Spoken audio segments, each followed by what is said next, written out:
like you mentioned, we got John from Greycroft, but also he wears multiple hats. He also represents Skybound, so we got someone who's dealing behind AAA content as well as an active investor in this space. John, do you want to mention any of the particular categories, the best use cases that you guys are actively investing on the Greycroft side?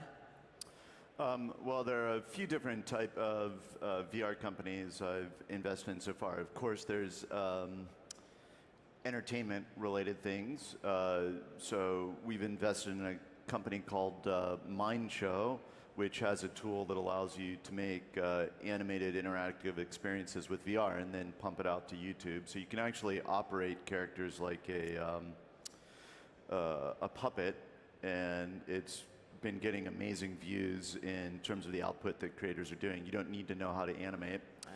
Another one, if you haven't seen it, is the Wave VR, which is a dance and EDM experience, which has probably had some of the best engagement I've seen in VR. People literally spend hours in there. It's amazing. Great team in Austin.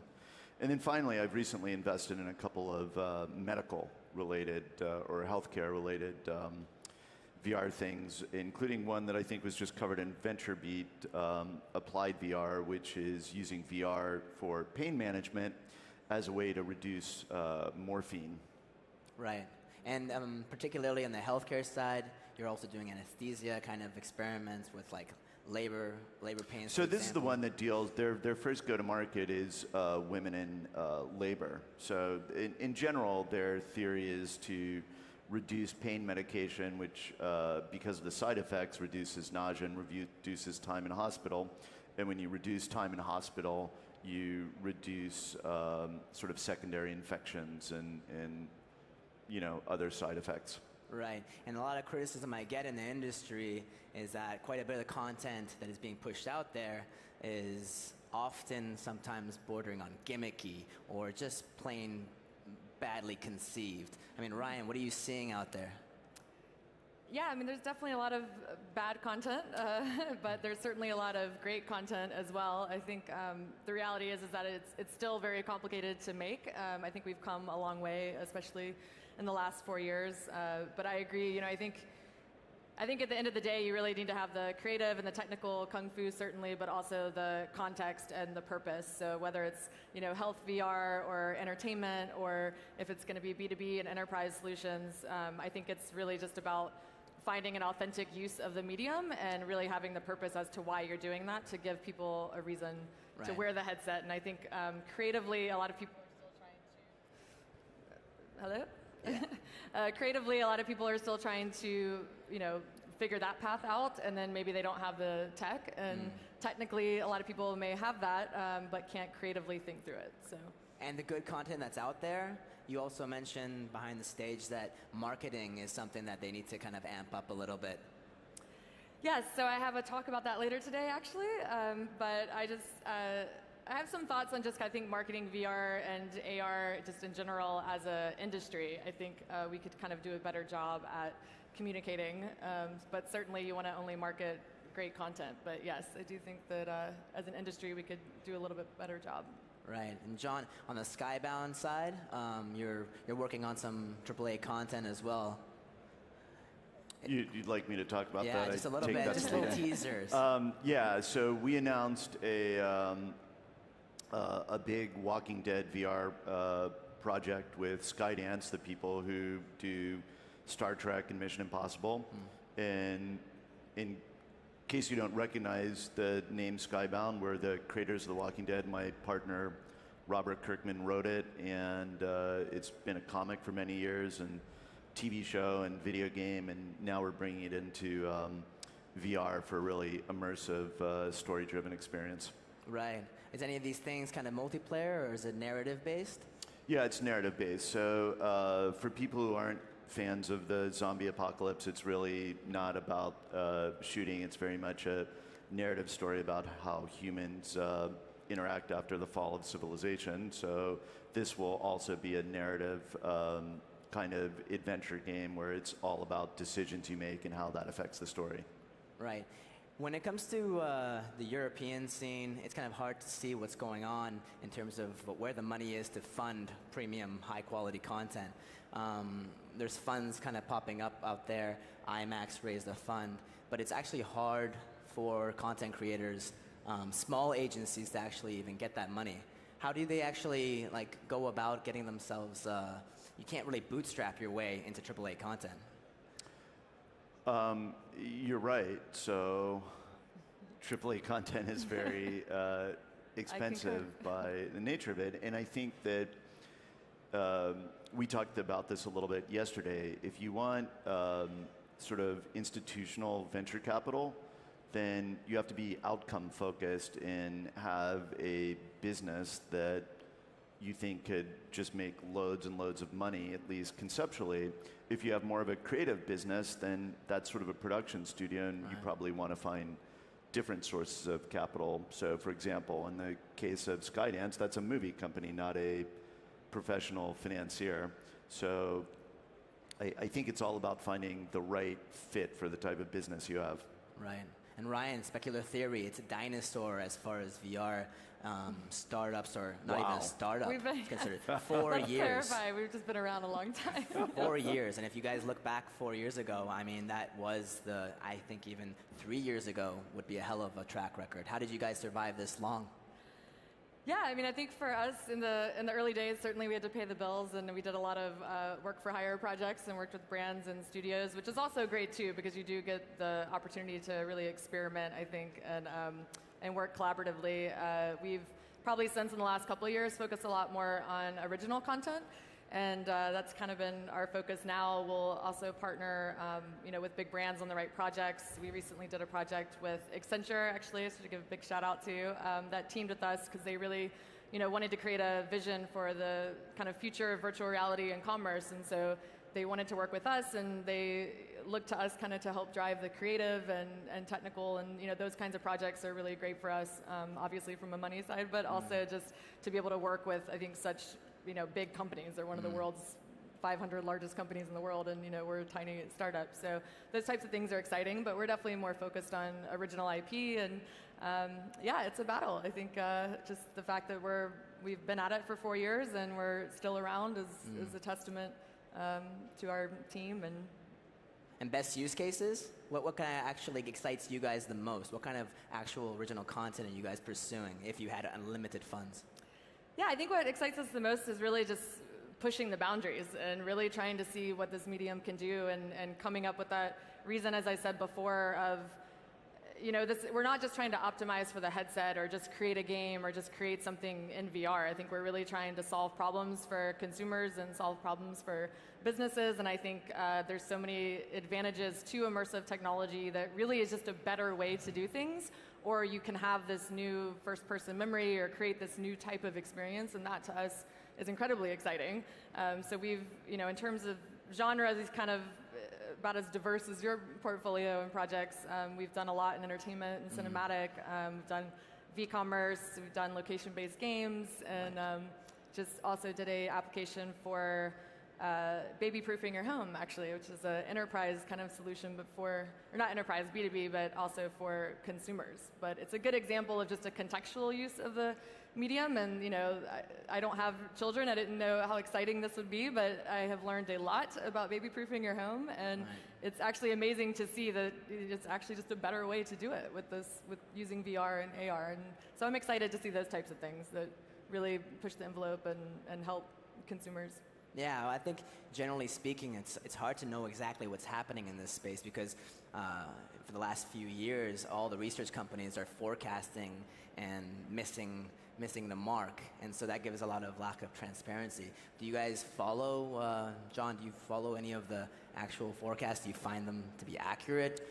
Well, I think it's kind of on the one hand, on the other hand type of thing. I mean, the forecasts always seem very hyped, but at the same time, there's actually been an impressive amount of traction, and the comparison I give is the evolution of the smartphone. So from the BlackBerry to the launch of the iPhone was about 6.5 years, And then it was another year and a half to get to the launch of the App Store. So that's about 8 years that it took to reach all the tremendous potential in the United States. Like there was a lot of activity going on in Japan with Docomo, but it took 8 years to get to all the fabulous projections there. And meanwhile, the VR market is actually a thing. Like there's real dollars being transacted, people are buying headsets. It's just not at the crazy levels that people predicted would happen overnight. So no, I don't follow them, but I think they set expectations so high that it doesn't shine a light on the reality that there is an emerging market happening here. And what's the rush for in the first place? I feel like there's a rush to get to this finish line, and I think it is directly related to funding.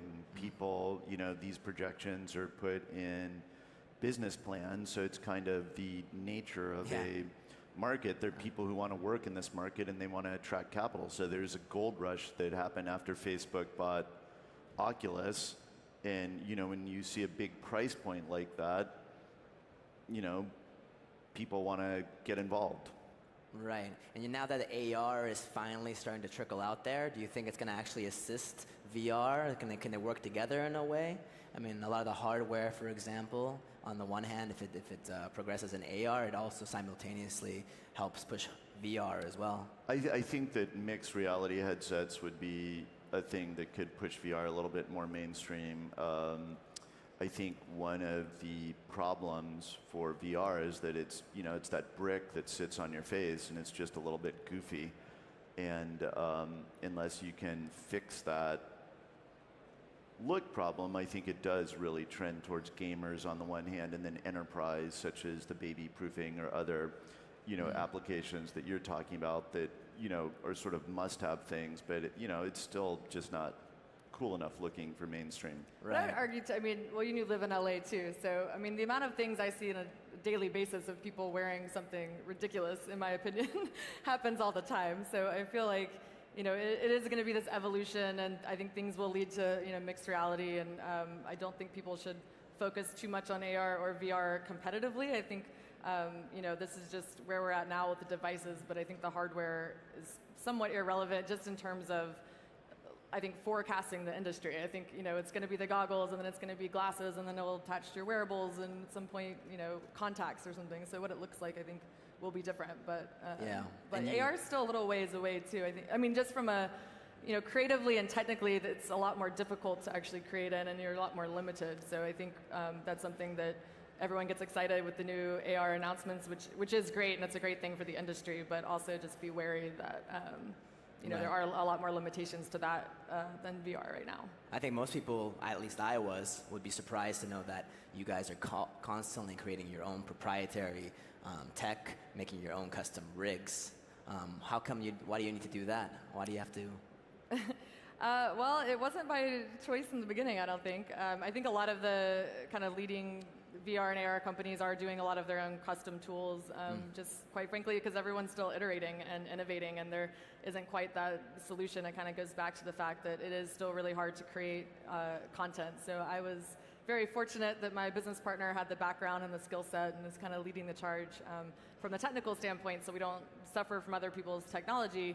But you know, I'm very lucky and have an amazing team, and it's difficult for people that, you know, don't have that skill set and can't create their own tech. But you know, it's certainly changing, and things are getting better. And even in the past few years, the tools have improved greatly. And you're in the heart of the talent base, Los Angeles. It might be harder, like you said, in New York. It's a little bit more sparse. Europe is a little bit more scattered, although there's a lot of activity happening in Europe, mostly in the VR meetups and so on. Is it San Francisco and LA and California the capital of content right now? I would say so. I mean, there's a lot of European brands and excitement, I think, that are investing in VR, certainly.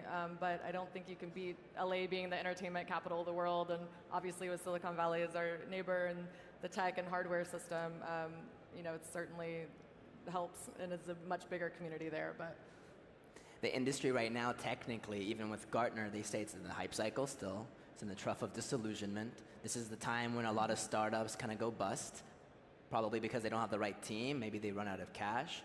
What are your predictions for this upcoming year? I think this will be a bit of a rough year of some deaths and rebirths. Yeah. So, you know, a typical funding cycle or funding amount is about 18 months of runway. So, as you know, you can just sort of count back from the sort of gold rush I mentioned after Oculus, or count forward and say, all right, in the next 6 months after that, a bunch of companies got funding, and they're going to be coming to that end of the window soon. So that's the bad news, but then people picked up skills and they start new things and they learn. So I think, you know, there'll be a good cycle of rebirth and sort of reformation as well. Ryan, you also mentioned there's a lack of, I would say, education on actually how reasonably priced some of the headsets are. People are actually not aware as much as they are. I think this year it's key for marketing by the hardware tech companies to really push it up another level. Do you agree, or?